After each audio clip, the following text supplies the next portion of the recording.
waliyabe mawbe futa duwani en waliyabe ko mawbe futa duwani en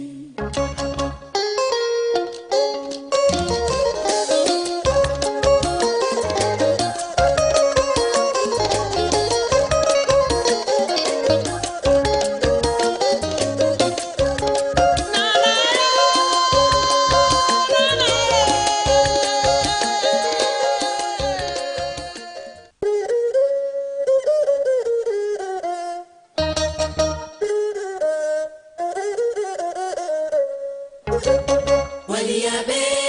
mawbe futa duwani en waliyabe ko mawbe futa duwani en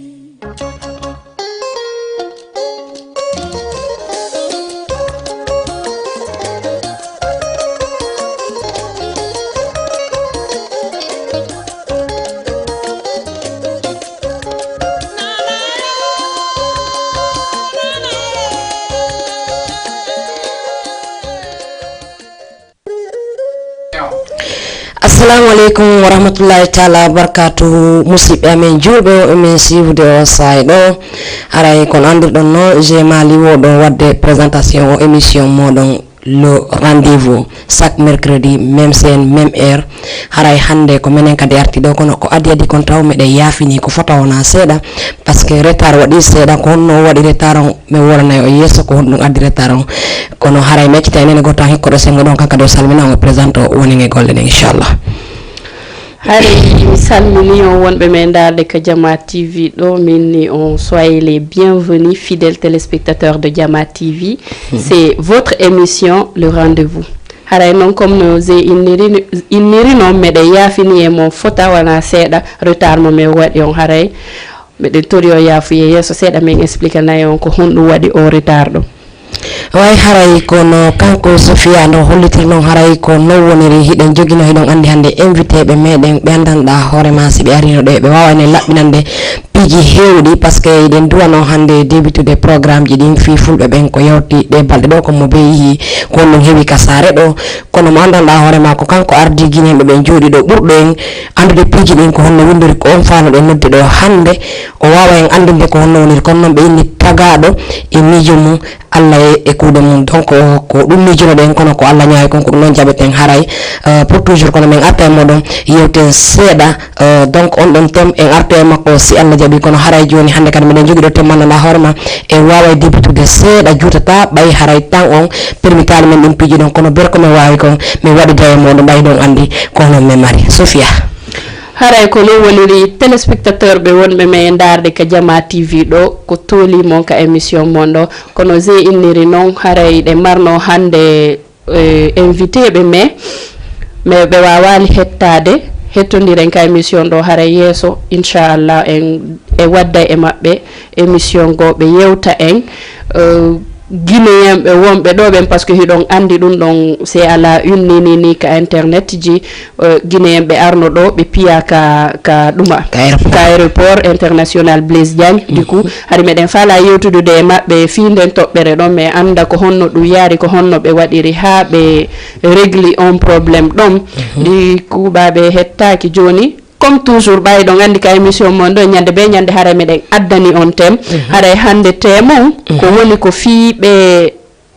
jeune ɓe wonɓe yaltude yaha ɗaɓɓere ka leydi jananiri genre wonɓe yaade wadde clandestin o hara koye ɓe yawɓe yalta fii ɗaɓɓugol kono kaka ndiyam ɓe rewata haray meɗen haton jini kadi e miijo mon ngon hiɗo wawi men noddude hiɗo wawi ɓe windande ka page amen Facebook windon Guiɗo Jamma média walla noddon men ka 206 209 waɗon plus 54 noddon men ɗon tawe ɗon e débat on haray juste kono Sofia hollitiri on noon haray kono wonira kono noon gonko ɓen takon laawaki lowi par ce que ɗe andi ko woni yeeso yittere laawaki nde donc hande laataki kono fi yeeso Allah waɗagal on no wawi en newnande wawi en tintudude e maɓɓe wawi en famude piiji ɗin kono par ce que no woodi humpaɓe ko honno woniri ko kamɓe no wawayno en laɓɓinande par ce que hiɗen andi ko kamɓe ɓuuri ɓattade ɗin piiji ɗon andina en ko honɗum comité guinéen o wurno nde ñande ka e rapport kono inchallahu e nder ɗe balɗe semaine prochain walla yeeso so be arte do kadi yoten parce que do wadi no kadi programme ji fewndi di andanda horema comité guinen ko jodi Sénégal do kon foppo no organiser dum ko e dimanche aro non hawrata kono e nder te non gon ko sofi ko men arte mom haray meden fala yo noddu yewtiden e nder tobbere nde Sofia woni do fi mudum woni be zembe immotobe fala be yaltude ya extérieur mais ko kam yam be rewata haray ko difficulté ji ko be hawrta e moko ko dum wayten départ de seda men arte moddo men halno haray ko sati wadde de baldo comité guinen ko jodi Sénégal do kon Sofia we haray ko wonbe me ndarde ka Jama TV do comme no andirɗon no yawgol ka ndiyan ɗan e tagaɗo wana ko mir fi ko ɗan woni gurdam men ɗan kono hiɗan tiiɗi woɓɓe a yiyay hara hiɓe ko jeune ɓe woɓɓe hara ko bajjoɓe ka maɓɓe ɓe yalta certes haray Afrique gonko ɓe woni nude kon en développaki mais hiɗa wawi wonde Afrique ɗo réussisa hara wana ka jamen hara wana leyɗe porto yaɗa mas hay sa yahay leyɗe porto hiɗa wawi wadde voie légal hara ko ya yow direct hara ko ya ɗaɓɓu billet ma on ɗaɓɓa passeport ɗaɓɓa tout ce qui s'ensuit en fait ya hara ko par vol wadda hara wana kan ndiyan ay do wobbe hara ko rewbe hara be jogi bobobe hibe bambi wobbe hara sah ko sawbe yata Allah nata ko yata do façon wala wobbe hara ko jeune be façon yimbe ben fop ko hiyata hibe yeyi e koylana woy hibe doga ya dabbere hay si sa yehi ton peut-être no mijoɗa wakkilagol fit yawgol tongol sa wakkilori noon kadi ka wonɗa ɗon no gasa ka Allah wawama wallude yaha aray téléspectateur de Jama TV meɗen landi on mijo mon gon e ko honno hirɗon ko honɗum wawɗo yewtude ɓe wonɓe e warɓe ɗin ideji marɓe ɗon fondo yerowgol ka ndiya wonɓe wadde clandestin parce que ɗum ɗon kadi no lannude jeunesse mengo surtout bon minata Afrique fop mais ba ko Guinée mi andi fi mum e peut-être kadi Sénégal lo mi andi fi mum seeda haray ben don hiɗen andi jeunesse on ko honno woni mo nanda wono na min mi yaha si tawi wana do mi rewri kaka lew mi rewrata donc haray meɗen hatonjini kadi e mijoji moge se ko no woni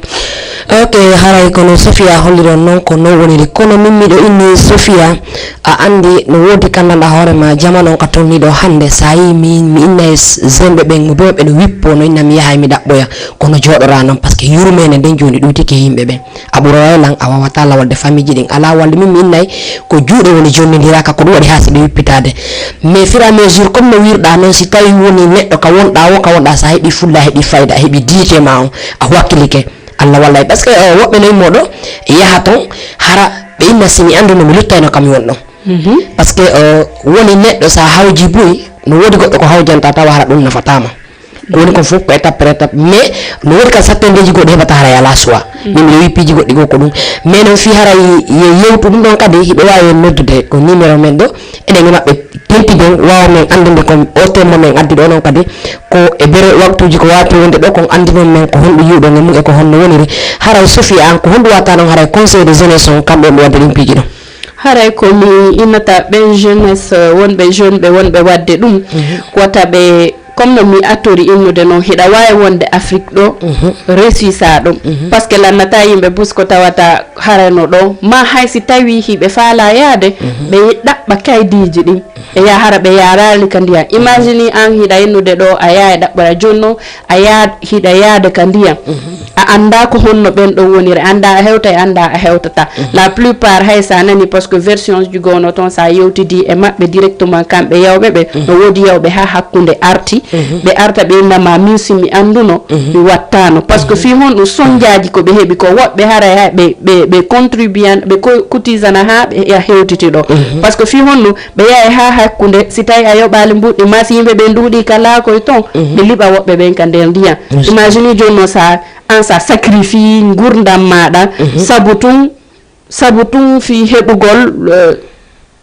ko hono minirta ɗum hay sa sabu tu yawgol leyɗe porto inna sa yeyi leyɗe porto pourtant on projet mo joguiɗa ɗon on projet mo falɗa réalise ude leyɗe porto ɗon on projet sa falamo réalise ude ɗa wawimo réalise ude daroroɗa wasi tawi sa yeehi leyɗe porto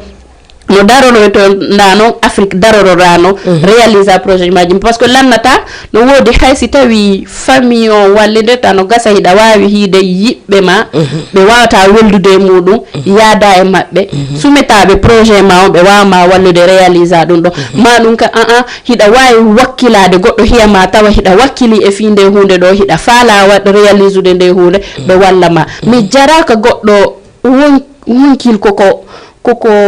genre koko kono minirta dum luba mo wonki koko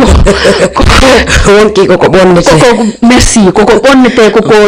koko hide quoi a fami donc hay si tawi hibe faala yaade yobe daru lawol no be yarira no haniri hara wana kan le liyan parce que hara ko avenir mabbe be woni bonnude et en plus be anda be natata be mayata no fut be anda au moins si tawi ka vol rewruda hida andi don peut-être sina ko urika Allah hida wayade hewtoya voilà donc are ko minnata be gonbe amarbe din ambition jirogol wada clandestin ya Maroc ya Egypte ya Libye fi yawgol France wala fi yawgol Espagne wala fi yawgol Italie hare dim hibe wawi wonde ka mabbe do Afrique do be réalisa projet ji mabbe ni si be wawata wadde dum don harayobe ndaru ko honno be hebirta de papier légal be yara dum don hara ko vol do be wirata be ya kono mi wari ok comme no woni da don ni Sofia sa calculi do be yahay be rewa ko ndiyan ko fandi kala bouzo do ko woni wala ta mo wala ni valeur 500,000 francs CFA in don tawa pelletti mo walli din don ka jungo makko so buuza on 500,000 francs CFA don on kadi da jogi mo me kono hida wadi didi hida andi pelletti de me tama mais on fit on yakar mo marda don e gommijo don ko jogida don on hawida o 500,000 do si Allah jabi mi waawi bondude hayt no yammi Espagne bay ko dum mi jida o bi Italie wala parti jodi ko falda ya don pourtant on 500,000 ma don kadi sa jodi ko Sénégal don anatulu no piji goddo go on marima ndem budi de nanda hore ma ya heba papier légal hara awawai yahude hara problem wo ala parce que no woddo be kad be finance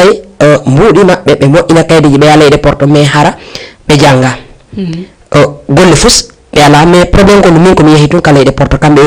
dal mi yontu mi yehi kala kambe ambition mabbe on ko woni tumbe yehi jonno sa yehi tay a wi fata am belata ko honno warrata sa yehi kadi par exemple a yehi kadan en dan diyan don no gasa non si a yehi be hebi courage rewgol e dan diyan don ha be hewtoyi no gasa be wawa hebude ko be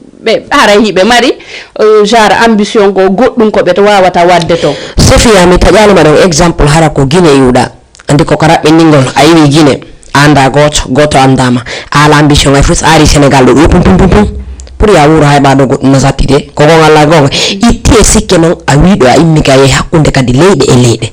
mi jiti do imagine do iwa Guinée do to wara Sénégal hay fus ala anda goto kaya wiya non hida ar dabbere a organiser kayuda to har ko Sénégal do da hida andi ko hundu wawata wurde ha hetta de da hetta lawal sarena kisa yawe ha fi ma on bona walla antige hore ma andata ko watta donc min ko hundu mer ko mi wetta be Sofia 100,000 francs no be andanda hore ma hande be jogi magasin be jogi ko lannata si be halnima ko be fuddori aduna mabbe on akomata kunen hen ko do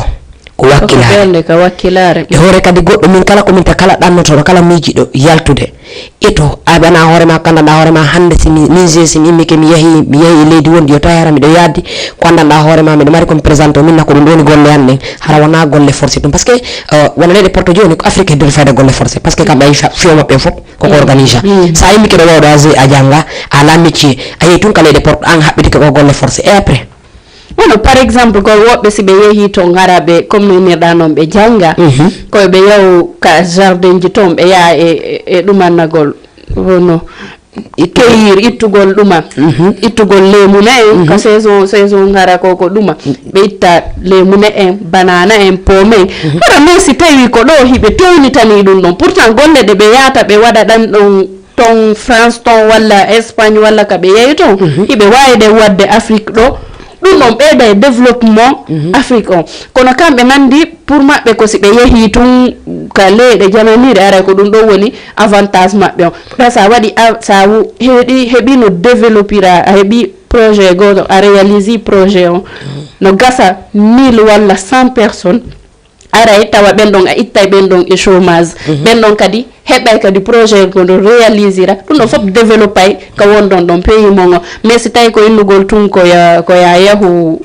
ton golla ton golle ɗe a miijanoki gollugol ɗo so juste yawgol yawgol tun inna weeɗi to quoi ara ala sens konko sonjaniɗa ɗon ala sens konko rewranɗa ɗon e ɗan ndiyan ɗon kadi parce que woɓɓe haysi ɓe yeehi kadi imagine a yeehi a alaka e ɗum a wona sans abri a alaka fus a alaka waloɗa goto bani tan parce que ko ɗo innata ko Afrique innata lammari ɗo weldijo mi rewa ka makko mi ñama ma lammari oɗo sa hewti ton anda hay goto andama hayɓe wownoɗa yewtudude téléphone sa hewti toon ɓe tertotoma ɓe jokka haaju maɓɓe jon noon wala ka yaasi alors que ɗo ko wonɗa ɗo an hariɗa heɓude ko ñama ɗa mari ko ɓannitama ɗa heɓude ko waloɗa ɗum noon hara koye taaɓe walata e marsi ɗum noon ko honɗum jaranma ɗum noon fi honɗum heɓanta genre nden ɓernde ɗo alors que hiɗa wawi wonde ɗo heɓa ɓernde golla hayso ko 50 et 100 francs wonde il suffit juste ya organise o anda ko nde ɗo hunde mi faala fiya heɓu nden hunde ɗo anda si a heeɓi ɗo hande 100 francs mittay 50 walla mittay 75 ɗum ɗon fof mi waɗa fond de caisse an on si tawi noon a ala on organisation ɗon a ala on esprit ambitieux tuni en fait an haajuma ko yawgol tu sago ɓen ɗon haray ɓe a wawata haalde ɓe nana a haalay tum ɓe nama min o mi yahay et puis kaka ndiyam mi rewata kadi donc andi haray ala kamɓe nandi ɓe hiɗa haray wonkilhu maɓɓe ku layi kadi hunde wotere comme no wirɗa ɗani ɓe innete ɗo gese no ɗo Sénégal ɗo no mari gese ɓe ilti goɗɗo innama ɗo jeune jeeya yewka gesa wano gese wonde Saloum nde wonɗe ka région Sénégal ɗo arma hen golla comme no ɓe gollita ton journée ni no woni ɗo gese wono kelgol sa yahi ɗo ka région ji ɗo ko fande hay ɓalɗa wawi heɓde journée 7000 journée 8000 francs meɗenema kamɓe ɓe watta ɗum Sénégal e alors que so ɓe extérieur ɓe waɗay ɗum ko ɗum wiyanamma pourtant ɓenni wo fewno mi waɗano primaire ɓennayla y a pas un seul métier ala métier toskun ala kala ko nanguɗa waɗu tun jonnu tun hara hiɗa hiɗiɗa wakkilori fimum sa wakkilo woɓɓe sa yiiɗo grand patron ji woɓɓe haray kamɓe ko tokkugol paɗe ɓe fuɗɗori la plupart sa daari ɓurɓe marde ɓe ko sirayanoɓe watta ɓe paɗe walla yahanoɓe waɗa marchand ambulant ɓen ɗon fop kono fi honɗum ɓe waɗano par ce que ɓe andi ka ɓe miiji ɓe tippika tiiɗi ɓe faala duñude ko tiiɗi du coup sa waɗi ɗum noon fulla e maɗa en naali tu eɗo certes sa yeehi toon peut être ɓandu ma ndundu rawnay ala be kono sa woni ɗo kadi hara wana acca ha heɓa awa seeɗa sa heeɓi na a yaha joni fortoɗa toon arta hara ƴettali gurdam hummakum wonkil hummakum yowɗa ka hoore peɗalum ma ɗo inna a yaha ka ndiyam min aye paniwal mi loƴoto andi mene sifa min fo min yahata aye paniwal mi loƴoto de donc acce conscientiser hoore men enen jeune on enen jeunesse on anden ka wonɗe wo e kala ka wawɗe wontirde si en heeɓi organisation on toujours organisation on e formation on sa heeɓi ɗi nonɗiɗi ala ka wawata wonde ronka heɓude no feƴƴinirana aduna ma o ok haray kono Sofia hollir noon haray wonɓe men suivde o sayɗo ka Jama TV haray ko ottema ɗo wonɗen débattude kono hiɗen andi mi haalani noon kono mi wona noon ka début tum hiɗen marno invité ɓe mais lawaki loowi no mi worirani on ɗum yeeso noon ittay kumpa donc so yimɓe gaddi nde toɓɓere ɗo par ce que fof koko duwa yewtede eɗen andi ko ɗum woodi min addi ɗum ɗo fiyen yewtudu famodiren wawen andude kono ɗum falɗen mais Sofia kadi juste la mari kadi hunde wotere nde mi faalitema lallitagol comité guinéen ɓe jooɗi ɓe Sénégal ɗo ɓen actuellement ni ko wonɗe wurde kon kono mbaɗa ko conseil taɓe seeɗa si tawi ko am bon piiji busnomal ɗam mari komi conseil yaɓe wono piiji honno goɗɗo ka wonɗa a wawata impose ude fop yo hiɗe mais ɗa wawi impose ude fop yo respecté ɓeni no respect commence par soi-même billahi sa respecti hoorema fop respectete haɗa ko minnata communauté guinéen wonɓe ɗo ɓe fop yoɓe respecte hoore maɓɓe ɓe anda ko honɗum woni droit maɓɓe ɓe anda ko honɗum woni devoir maɓɓe c'est très important andugol ɗin piiji ɗon ɗiɗi par ce que goɗɗo yawike ma wo sa anda devoir ma goɗɗo yawike ma wo sa anda droit ma donc si ɓe sa yi sifa piiji gono toon no waɗa ko par ce que haray on tigi waɗa fulla e ko watta ma waɗa fulla e makko jonna hoore mu respect donc hare ko ɗum minnata ɓe yoɓe andu genre yoɓe respecte hoore maɓɓe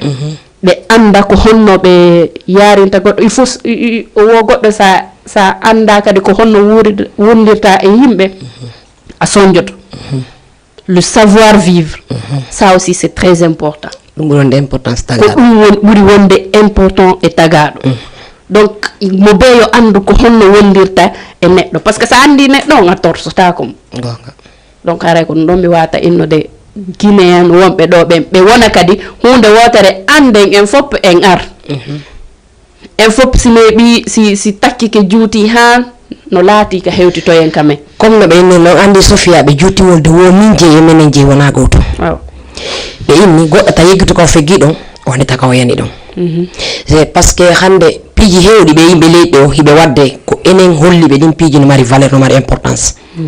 parce que piiji hewɗi hande kamɓe jooɗi ɓe Sénégal ɗo ɓe hiɓe wadde ɗin piiji ɓe waɗatano ɗi ko enen ɓe yirɗi ko enen holli ɓe on fulla on fayda ɗon donc anana ɓe inna ɗo fulɓe futa ɓen a yeeɗo goɗɗo no jogui ɗo tabou 2 mois 3 mois walla en nan ara tawa no mari boutique 2 ans 3 ans ara tawa ko wi galle an non hara ko andunoma ka suuduma an kaka dambuga galle ma wadno ɗum tabou donc siga ɗin piiji ɓawo ɗo noon kadi seeɗa minen ko wonno ɓawo kon seeɗa enen génération ɓen duwa wadde royka e ɓen noon par ce que arnoɓe ɓawo ɓen millan inni ɓen no ɓuuri wonde joguide respect ka saare ɗo e enen génération ko immi joni kon comme non no wirɗa hanane no millan sikki haray ko fanɗere hakkille e fanɗere gandal mais tagaɗo kadi si anda jaɓu landade parce que si a landike a famay kono majjata voilà donc min kadi haray siɗo yewti haray fayntimmen annitene comité guinéen ko woni suivre de saɗo kon haray dimanche comité guinéen ko jooɗi Sénégal ɗo ko fop no organisé doit le 29 ɗum ko dimanche hawrata ok grande mosquée Dakar ɗo ɗum waɗata hiɓe organise ɗo ɗe pour duwanagol hiɗa andi accident ji waɗi ɗo ñande fulɓe ɓen programme ji fulɓe kon ɗo ko mayɓe ɓen eɓe andanda hoore ma ɓe no gañanɗe e accident ji ɗin e probléme ji wannoɗi ɗin kadi ka aéroport voilà guinéen ɓe iwnoɓe guiné ɓen ari kamɓe e sécurité on ka aéroport ɓe heɓidi probléme ji ha ko ɗum duwanoɗe yewtudude e invité ɓe men ɓen kono en arta e mum ko ɗum waɗi simi addanoɓe toɓɓerne seeɗa kono andintingol jama on hay si tawi woni kamɓe présentaki ɗo hara hiɓe mari nodditi comité guinéen o ɗum ko dimanche ko grande mosquée Dakar ɗo waɗata haray comité guinéen on fop rewa pay ko rewa mawɗo en fof ɗen duwa notade par ce que ɓe inni ɓe jippina e kamiluji ɓe waɗa duwa o fi enen guinéɓe ɓen kay yo ɓuttu woni e meɗen ɓa hiɗen andini ko ɗum andira ɗen si muusi ha muusi ko nodditirta ɗen kaka diina kala ko satti hiɗen andi kala ka wolo inde Allah woni ko ɗo yiltorto ɓen haray e dimanche comité guinéen ko jooɗi Sénégal ɗo ko grande mosquée Dakar ɗum duwa arde yihon ko comité guinéen on organisé ɗo fimen kon par ce que ko fimen en fop par ce que si goto si guinéen heeɓi jang en fof en heeɓi jang si guinéen ji goto lorki en fof lorki ndaare tun ɗe balɗe ɗo ko yetti ɗo kon ko quelques personnes mais enen fop meɗen en heeɓi probléme e muɗum par ce que exemple hande si tawi woni wonama komo sofi te sofi hande musidɗo Sofia ko musidɗam musidɗo G ko musidɗo Sofi donc si Sofi heeɓi jang mi heeɓi jang e goɗɗo goo donc haray ko ɗum ɗon womi wolande e dimanche arowo ɗon le 29 haray ɗon habba grande mosquée Dakar ɗo ko on temɗo yewtade mais lawaki nomi wolirani on tun inchallah prochaine fois ɓe aroye ɗo kadi yewten par ce que ko kamɓe ɓuuri en andude fi piiji ɗin ɓay ko kamɓe ardinɗen kamɓe woni hooreɓe guinéenɓe ko jooɗi Sénégal ɗo kon ko kamɓe andata piiji ɗi wawata ande ko kamɓe wawata arde kadi haalana en ko honno woniri e ko honno waɗirten ko honno moytorten ko ɗum waɗi kono noon avant tout d' abord dimanche fi Allah arenoto en par ce que ko duwaw ko kamil wona jippinede duwan ɗen enen guinéɓe duwa goto anda ko honto jaboto goto anda ko hombo jabanto ok fop duwoto voilà joni si ɗen feƴƴi haray Sofi ɗa wawi arde ɓayiɗa andi heure men koko woni ko retard arɗen donc ko waɗirɗen ɗum ɗo ko fils ɓahiɗa andi haray no wodi jooɗiɓe ɗo habbiti ɓahiɓe andi chaque mercredi même scène même heure hiɓe andi ɓe marɗo émission mabɓe o rendez vous wonande G Mali et Sofia mais haray ko hande ko hawono o saɗo yaten adda haray en acce Sofia waynto après min kadi arten wawa yewde goɗɗo inchallah. Hi, téléspectateurs de Jama TV, je vous dis merci et surtout n'oubliez pas de prendre soin de vous et n'oubliez surtout pas de nous regarder chaque mercredi dans votre émission Le Rendez-vous. Et kadino mi arte e temo wata goto sago wonkil hummakko ko mo beyo hiɗu wonkil hummuko clandestin ka wonɗa wo ɓe inna wo arkisema on e mayde mande wopotama wallahi ɓe inni kadi wo fodore taw binditine yori kala ko Allah wawma taw ko ara o tagudema o fodinoma o waɗino ko heɓata kon donc mo be wata wikkano arkise mum o fop aray tawama haray ko ɗum mi marno ko mi inna o mi jarni on mi weltanike on ko accituɗon tanji mon ɗin kon darɗon men e Jawa TV ɗo ka émission mo min tori on kadi yafuye moƴƴa yafana men andi tagaɗo be falje ñamu wolanɗam be falje donc on vous demande pardon, pardonnez-nous parce que nous sommes là pour vous. C'est vous qui faites en fait ce que nous sommes aujourd'hui. Donc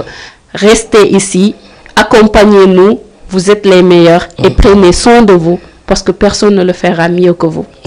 Bisous.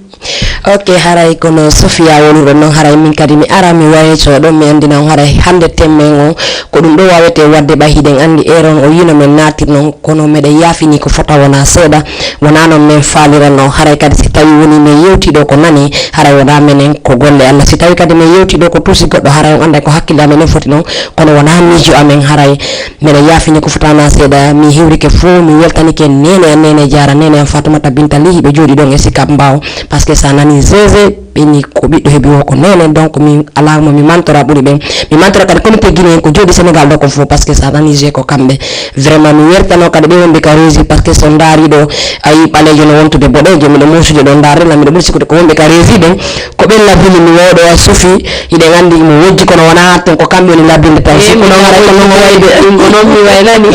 ok haray pour tout merci. Ok joni men joni rendez-vous même heure même scène mercredi le rendez-vous inshallah haray ko ngoto bye bye.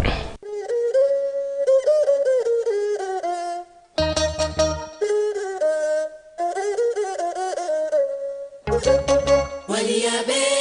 mawbe futa duani waliyabe ko mawbe futa duani